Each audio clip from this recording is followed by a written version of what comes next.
Boa noite, que a graça e a paz do Senhor Jesus Cristo esteja com você. E antecipadamente eu já agradeço você por nos acompanhar em mais esse estudo do Sermão do Monte que Jesus proferiu. E dentro desse Sermão do Monte nós estamos estudando as bem-aventuranças.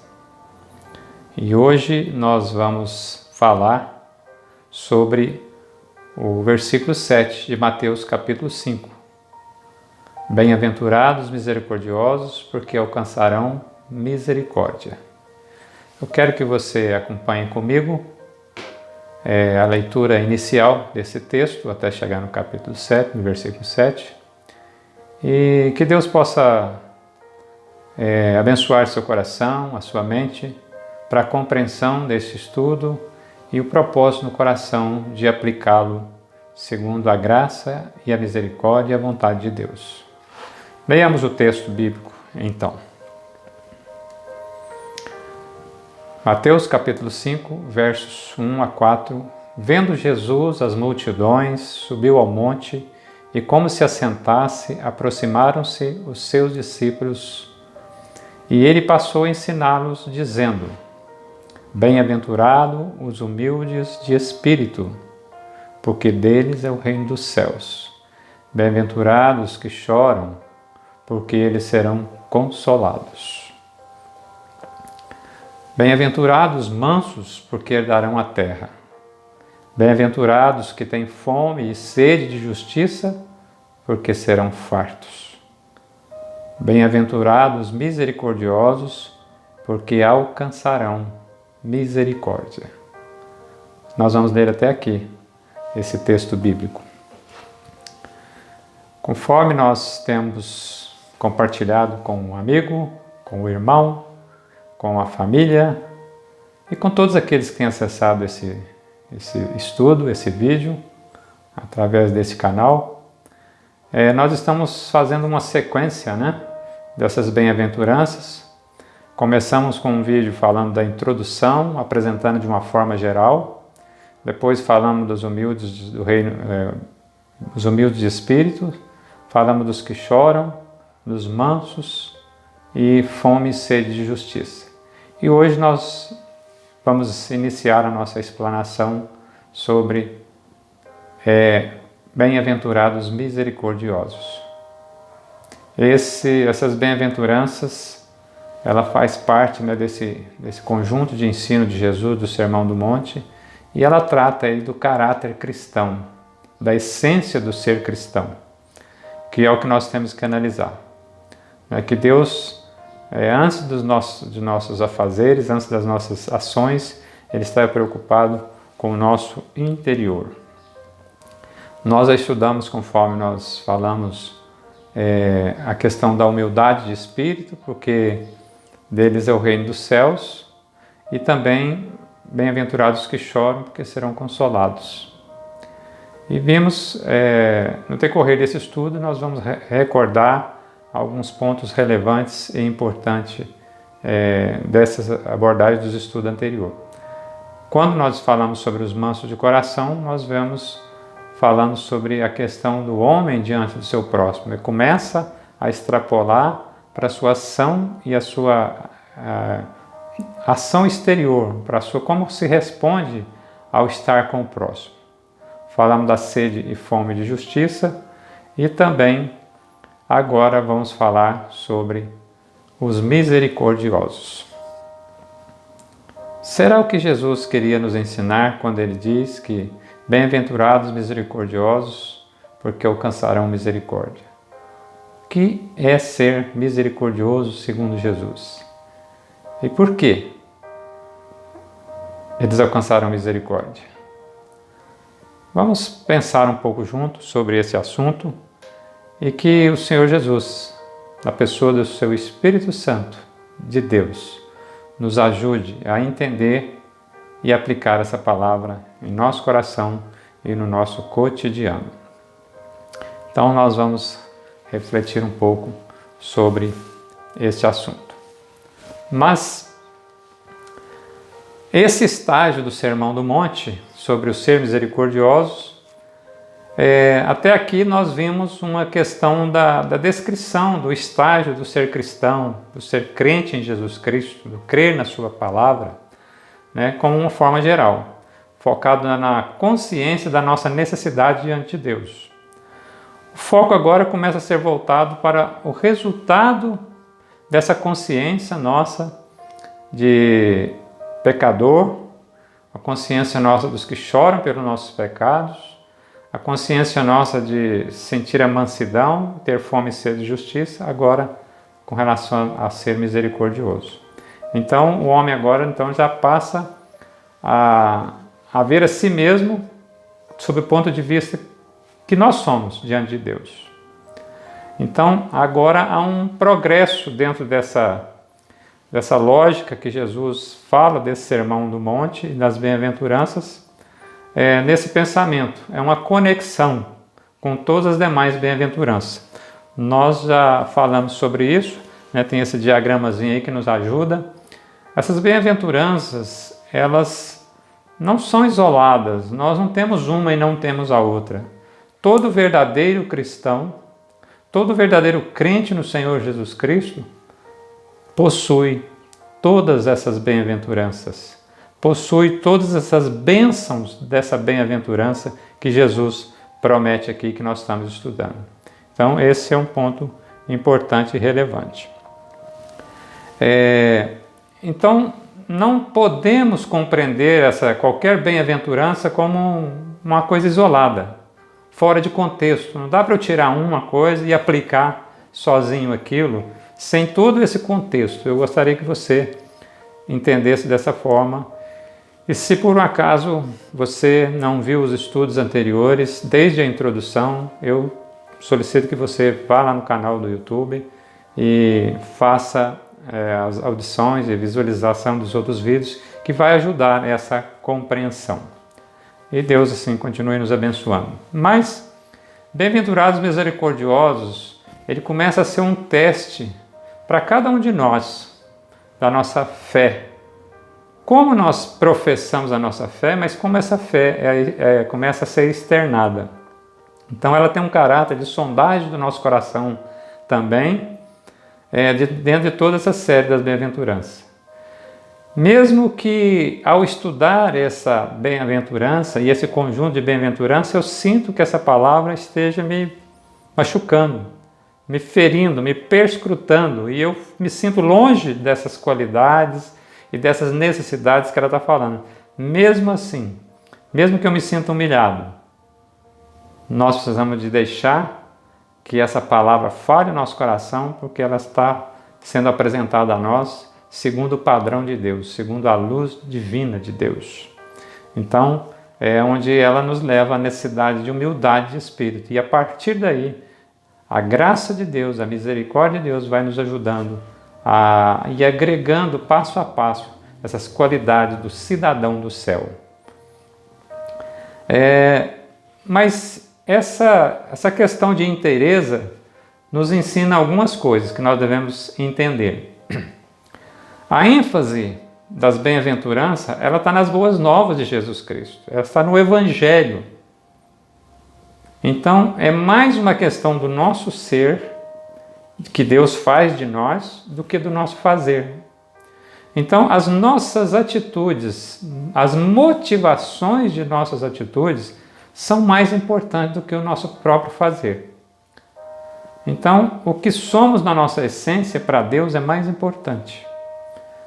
Porque nós podemos disfarçar a nossa obra, nós podemos disfarçar o nosso fazer, enganar, mas só não enganamos a Deus. Por isso que Deus, padrão de Deus, é exigente para conosco. Então, não confundamos com aquilo que podemos realizar, mas com aquilo que somos. Então, a relevância aí é o nosso caráter, a nossa disposição correta para as coisas. Assim, precisamos de ser cristãos verdadeiros antes de agir, antes de sermos crentes.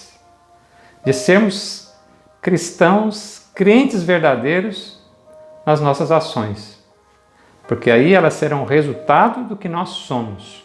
Porque muitas ações humanas não é resultado daquilo que as pessoas são. Elas são ações para se justificar, para aparecer para outros e etc e tal.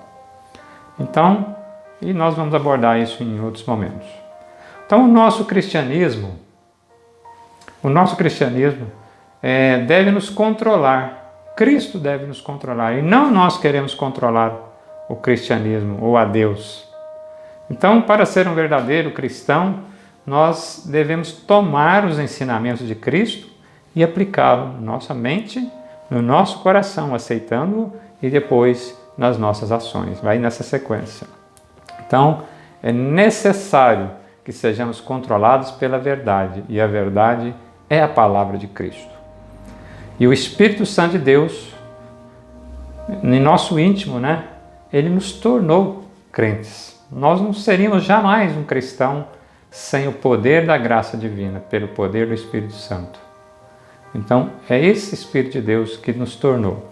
E Paulo diz, com essa aplicação desse entendimento que nós estamos falando aqui, lá em Gálatas 2:20, ele diz: não sou eu mais que vive, mas Cristo vive em mim.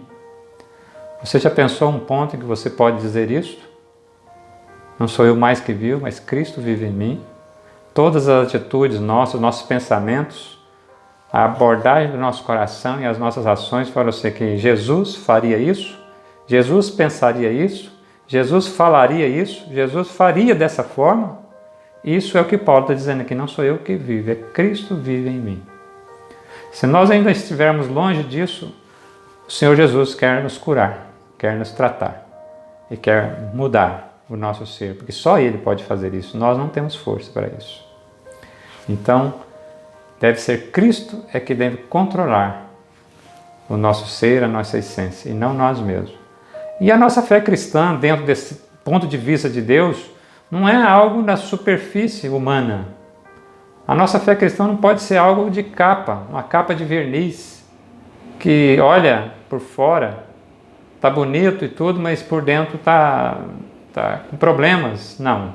O cristianismo verdadeiro, a fé cristã verdadeira, não é capa de verniz e não é só uma expressão externa, mas é algo que está sucedendo no nosso âmago, no nosso interior, no nosso intelecto, mesmo na nossa personalidade. Deus mudou a nossa personalidade para a característica do seu filho primogênito, que é Jesus. Então, esta é a razão a ser considerada no Novo Testamento como um novo nascimento, que Jesus relata nos Evangelhos, principalmente quando ele tratou lá de Nicodemos. É uma renovação espiritual, uma nova criatura, uma nova criação. É o recebimento de uma nova natureza. Nova natureza é o que acontece no cerne da existência do homem. Assim, a natureza de Deus, pelo poder do Espírito Santo, também passa a ser convivida conosco, passa a ter a essência em nosso ser. Passa a controlar os nossos pensamentos, as nossas ações e os nossos desejos, conforme nós já falamos. Mas uma sequência no caráter nosso e na ciência de nós mesmos diante de Deus, tendo essa consciência do que somos diante de Deus, essa questão de ser humilde de espírito e ter ciência de que nada há de bom em nós sem o auxílio de Deus.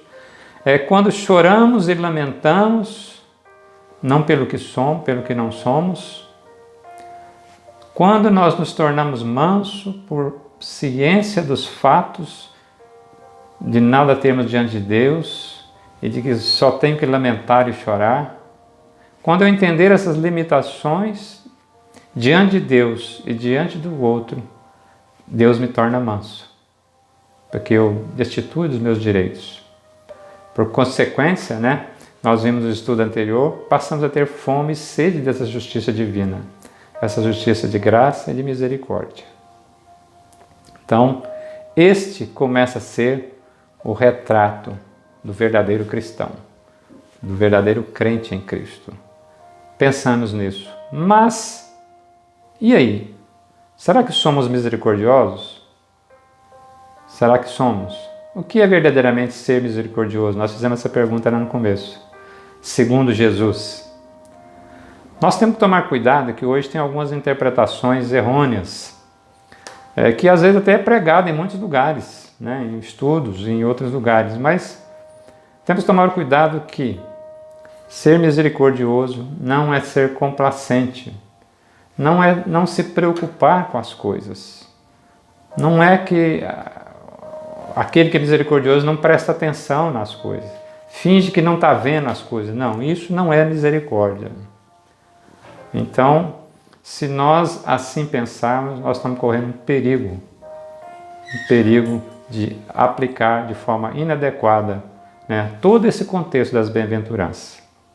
Então, e aí, normalmente o que acontece nos dias de hoje? As pessoas não gostam de disciplina, não gostam de regras, não gostam de leis, não é?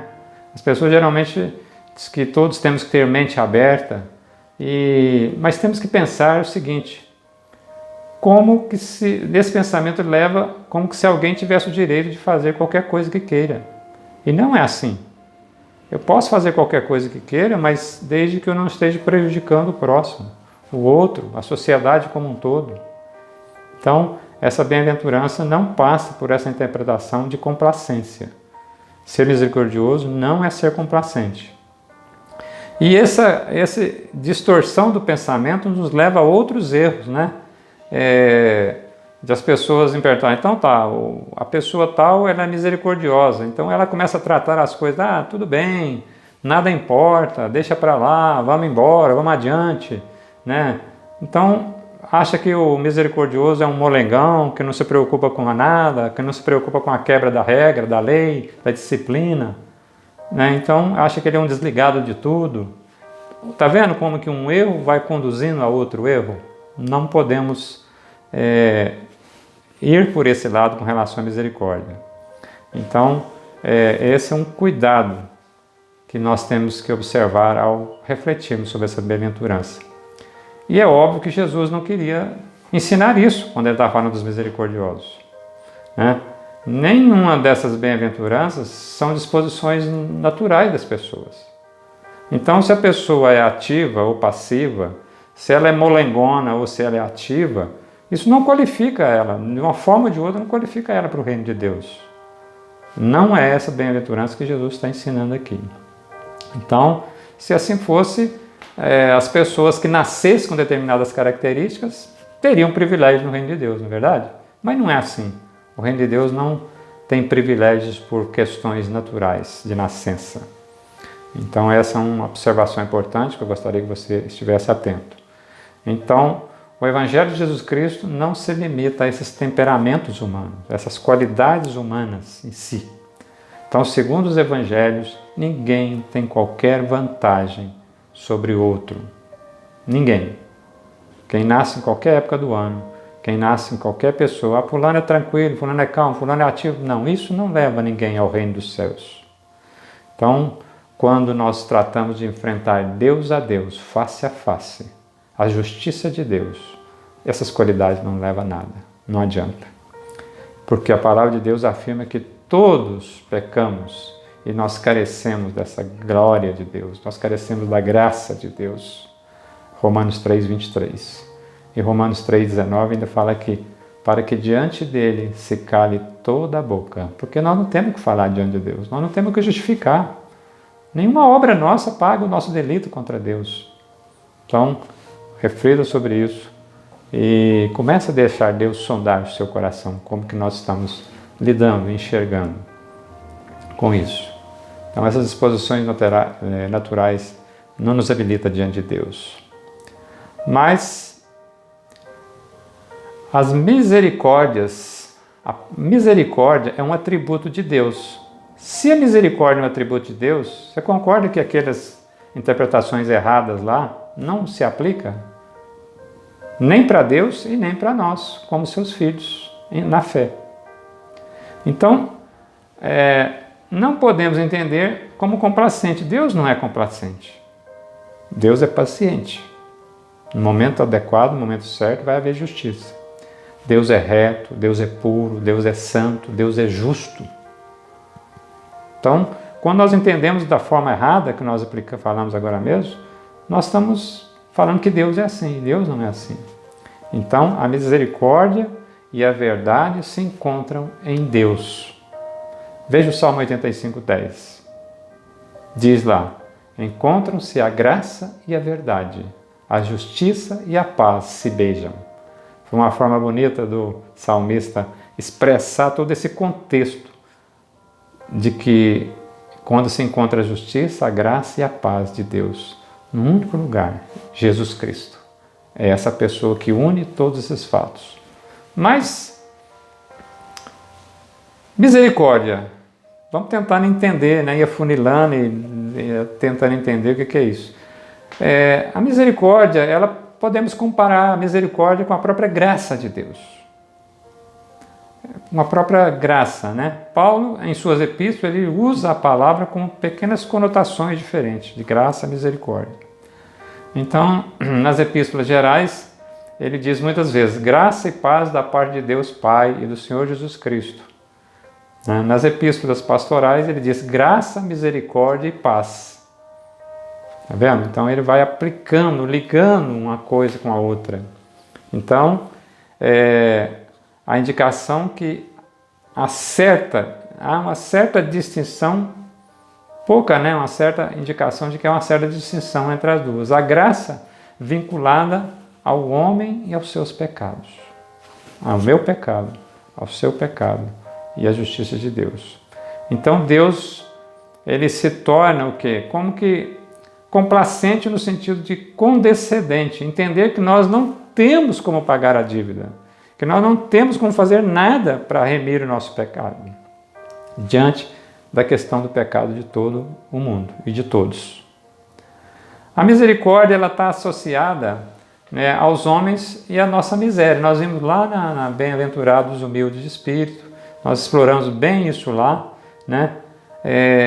Na hora que nós chegamos diante de Deus, vimos a nossa condição de pecador e falamos, Senhor, eu não tenho nada. Nós somos aquele filho pródigo que acabou com a riqueza que Deus nos deu e depois ficamos sem nada, sem alimento nenhum, sem paz nenhuma, sem consolo nenhum, sem nada. Tivemos que recorrer ao Pai.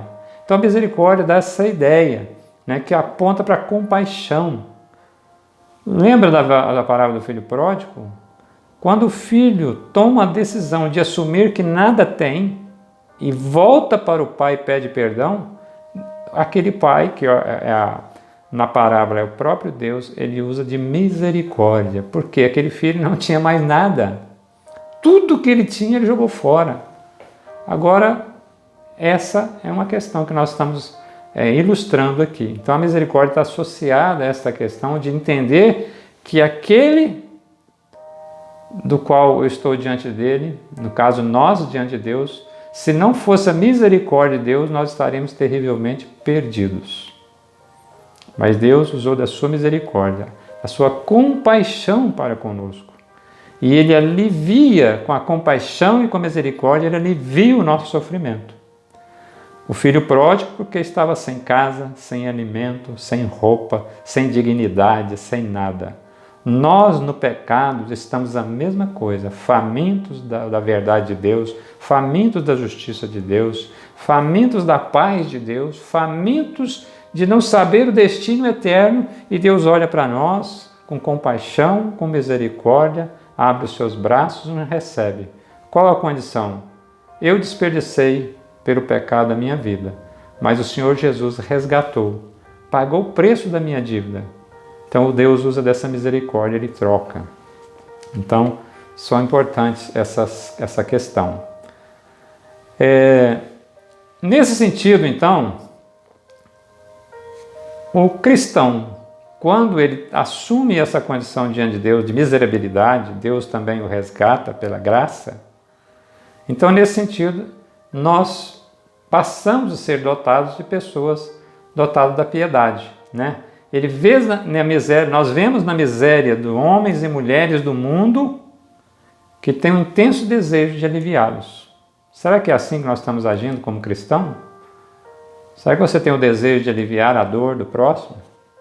E aí começa que a principal ferramenta para aliviar a dor do próximo é tirar ela das garras do diabo. levando o Evangelho a essa pessoa. Você pode levar comida, agasalho, cobertor, você pode levar um monte de coisa. Se você não levar o Evangelho, ela só vai ficar no externo, no exterior. Você lembra que eu falei agora mesmo que Deus está preocupado com o nosso ser, com a nossa essência e com o nosso destino eterno? Então nós precisamos de levar as coisas junto. Então, será que nós como cristãos estamos vivendo isso? Diante de uma ofensa, de um dano ou de uma perda, será que nós estamos abrindo mão do nosso direito, ou da própria lei a nosso favor? E às vezes até contra aquele que é miserável, igual um dia nós fomos?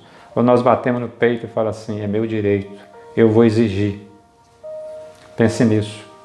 Então, o verdadeiro cristão traz longe de si o desejo de vingança. Se o desejo de vingança está ainda no seu coração, em qualquer situação que você sofreu, você ainda precisa de passar por esse perscrutar das bem-aventuranças que nós estamos estudando. Porque quando chega nesse ponto aqui, nós devemos estar destituídos desse desejo de vingança. Cria em nós mesmos, no verdadeiro crente, um espírito de gratidão e de gentileza para com o adversário agora aflito. Aquele que agora socorre e precisa de nós, com o perdão, com o auxílio, com a ajuda, e nós, como temos feito. Poderemos ainda dizer que, dentro desse contexto, os exemplos da misericórdia. Jesus contou um exemplo muito clássico, que é a parábola do bom samaritano. Você lembra? Muitos passaram por aquele homem. Muitos passaram por ele e talvez pode ter até que tenha tido algum tipo de dó ou compaixão dele, mas muitos passaram, mas não fizeram nada, né? Mas nada fizeram para socorrer essa vítima. Somente um samaritano usou de misericórdia para com aquele homem, da parábola do bom samaritano. Ele não somente teve um sentimento de compaixão, de ver a miséria daquela pessoa que foi maltratada, que foi roubada, que foi agredida, mas ele tomou ação para que a situação aflitiva fosse aliviada. Ele deixou seu próprio sossego, sua própria tranquilidade e cuidou das feridas dele. Ele levou o ferido para um lugar seguro. Ele custeou as noites no albergue ou na pensão até que se curasse. Isso é o exemplo de misericórdia. Ele não conhecia ele, mas ele viu a necessidade dele. Ele socorreu ele. Deus é o nosso perfeito pastor. Deus é o nosso sumo pastor, o nosso Pai eterno. Ele enviou Jesus, o seu único Filho.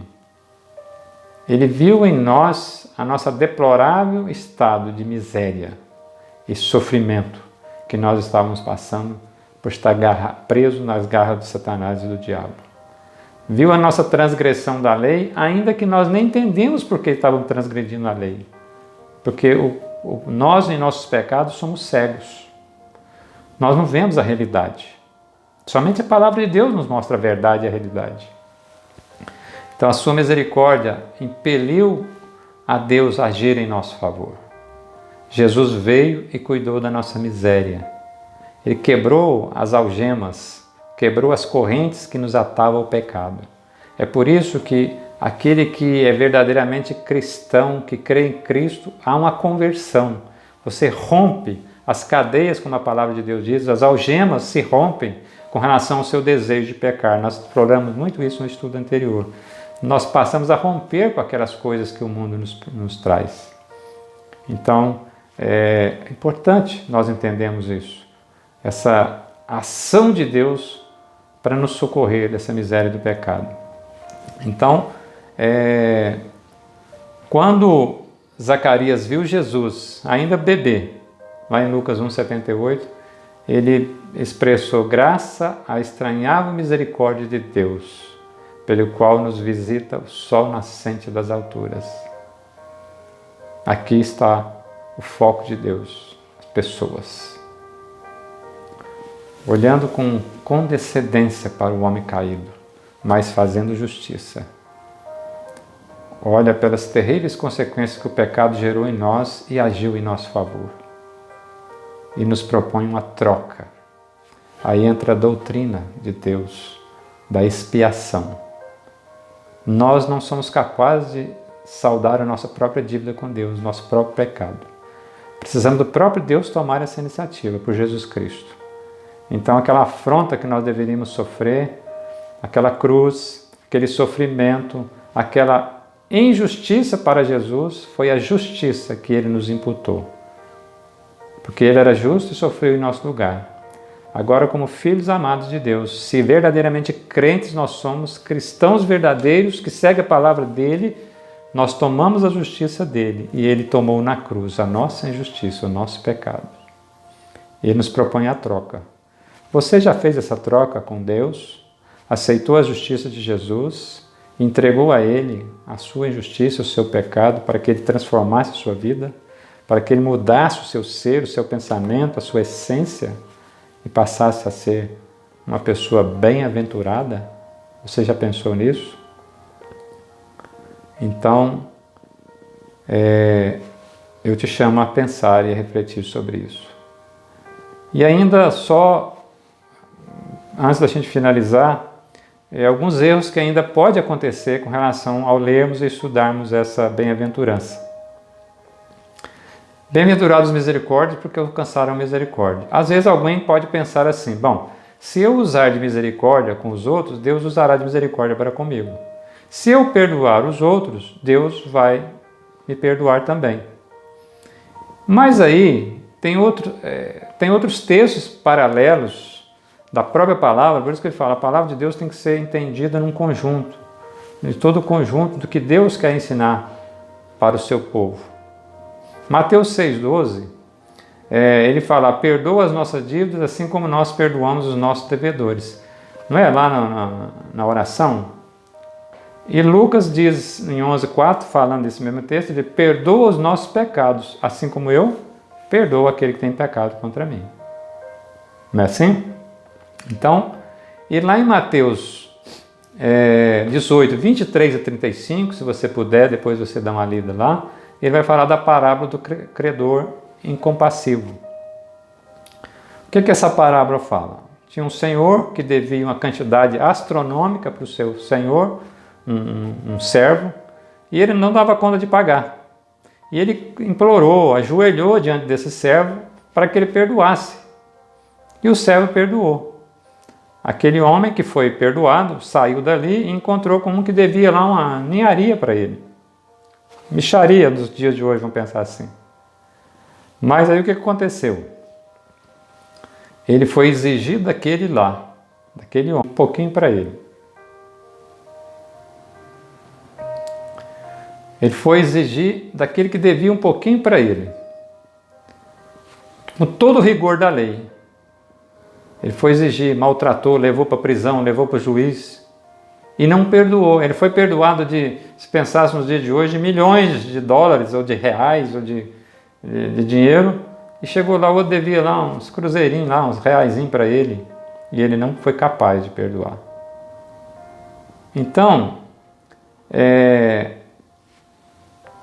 o ser bem-aventurado é pelo que nós somos, ou alcançamos de Deus, não pelo que nós fazemos.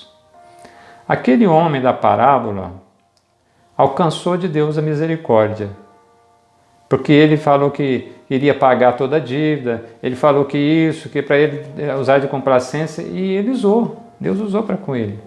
Vamos pensar assim, mas ele não mudou a sua vida, verdadeiramente ele não se arrependeu pela dívida que havia feito, ele não se arrependeu por ter necessidade de estar diante do Senhor, porque quando ele precisou de aplicar aquilo, ele não aplicou. Ele aplicou o rigor da lei. O rigor da lei, todos nós seríamos destruídos. Estaríamos no inferno diante da lei de Deus.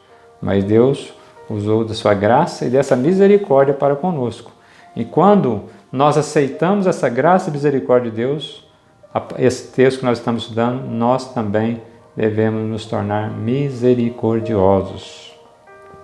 Então, se se essa questão da visão que nós estamos vendo aqui, dependência do nosso fazer, a doutrina da graça, que a palavra de Deus é muito forte, muito importante, ela não teria lógica, ela não teria juízo. Então essa interpretação errada, eu chamo a atenção do meu amigo, do meu irmão, do meu colega, que cuidado quando as pessoas falam, eu vou perdoar, que Deus me perdoa. Ah, Senhor, eu perdoei muita gente. Não é essa a lógica. A lógica não é essa. Só. Não é o que você faz que vai levar Deus a fazer por você. Deus fez por você e aí Ele requer, daquilo que Ele fez por você, Ele requer que você replica. Você está entendendo? Nós invertemos a situação às vezes. Eu faço, Senhor, o Senhor é obrigado agora a me abençoar com isso. Não. Primeiro Deus já fez. E quando eu entendo o que Deus fez para nós, quem sou eu para não fazer com o meu próximo? Quem sou eu para não perdoar? Quem sou eu para não usar de mansidão? Quem sou eu de não chorar por aquele que está na ignorância da lei de Deus ainda? Quem sou eu para não lamentar por aquele que ainda não conhece o Evangelho e está recusando o Evangelho? Cuidado, nós geralmente somos ensinados errados. Muitas vezes nós estamos entendendo errado e aplicando errado. É por isso que a palavra de Deus, em algumas situações, diz lá, nós vimos isso em outros estudos, nem todo aquele que me diz Senhor, Senhor entrará no reino de Deus. Porque Deus está olhando o nosso coração, o nosso ser, antes do nosso fazer. O nosso fazer engana qualquer um, menos a Deus. Então, por quê? A doutrina da graça diz que nós somos salvos pela graça de Deus mediante a fé. Isso não vem de nós, é um dom de Deus. Efésios 2:8. O que é receber a salvação divina mediante a fé? É essa troca.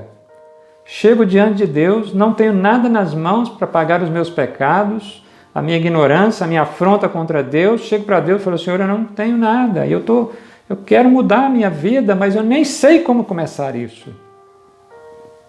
O Senhor olha para mim aí sim com a condescendência, com a misericórdia, com a graça e me oferece. Ok, tem um jeito, você tem que pagar a dívida. Mas como? Você tem que aceitar um fiador. Você tem que aceitar um que pagou a sua dívida.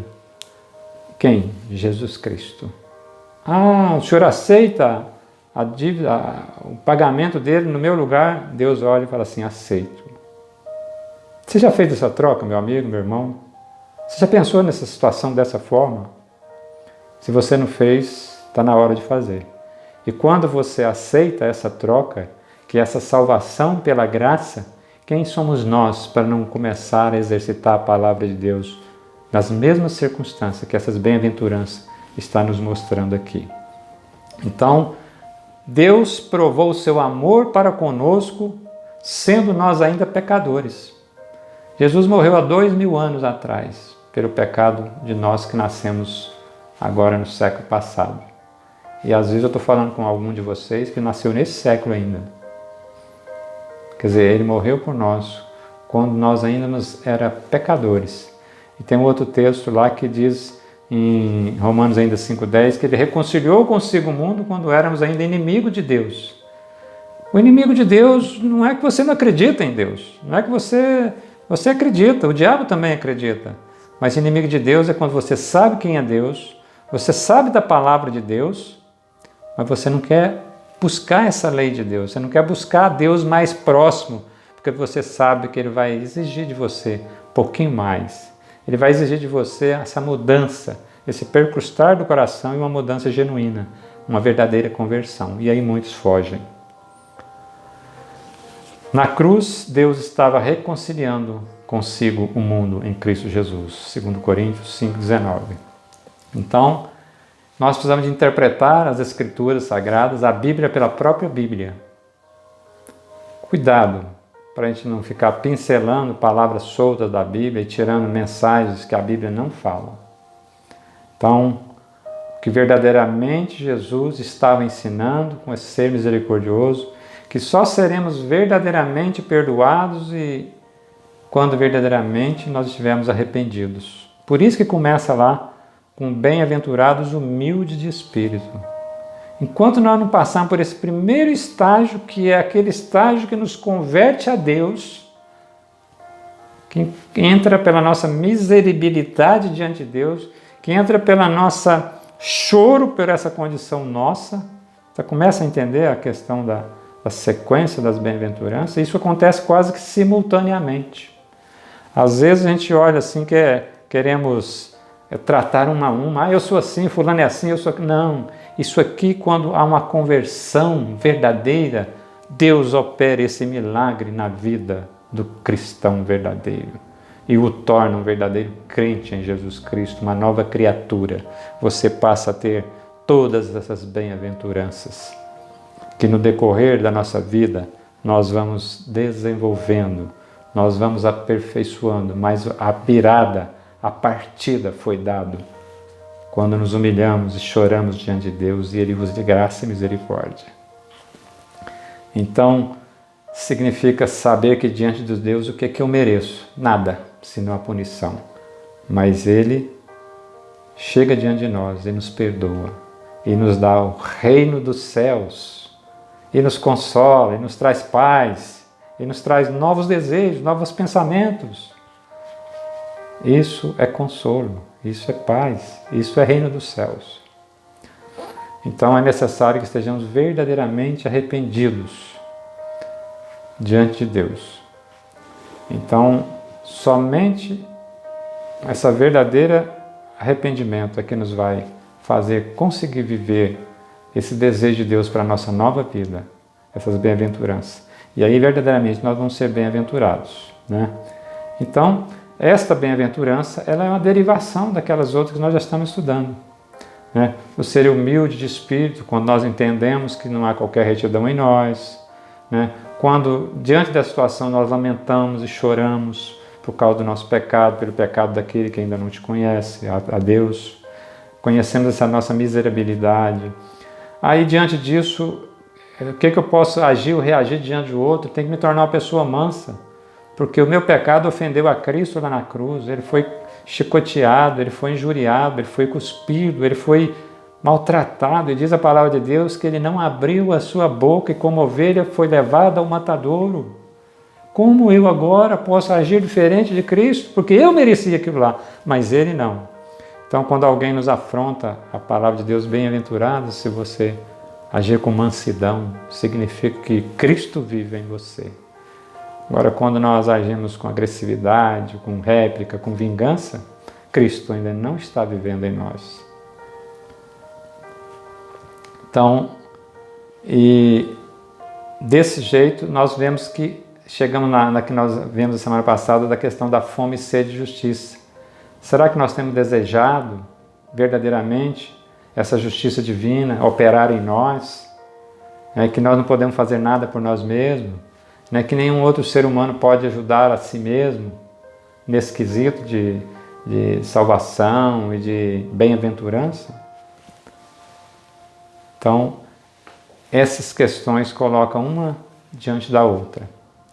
Então, agora sim, a nova criatura, o verdadeiro cristão, entende que a sua natureza em Cristo Jesus, pelo poder do Espírito Santo, foi totalmente mudada.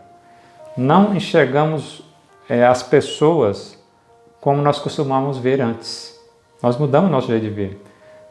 Vemos as pessoas agora através dos olhos de Cristo, como somos como um pequeno Cristo. Vejo-os como vítimas do pecado, dos escravos do pecado e de Satanás e das ideologias desse mundo. Assim, não são mais os homens que causam aversão a nós ou as pessoas, mas elas são gente que eu deva compadecer, que eu deva ter misericórdia e ter um desejo ardente de levar a salvação a elas, a palavra de Deus a elas. E que eu estaria lá nesse lugar se Deus não tivesse usado de graça e misericórdia para conosco. Assim, por causa disso, eu devo mostrar misericórdia para com todos os meus semelhantes e ter esse desejo ardente de levá-lo à salvação. E agir com compaixão. É isso que essa palavra tem trago. E Jesus é o nosso exemplo maior.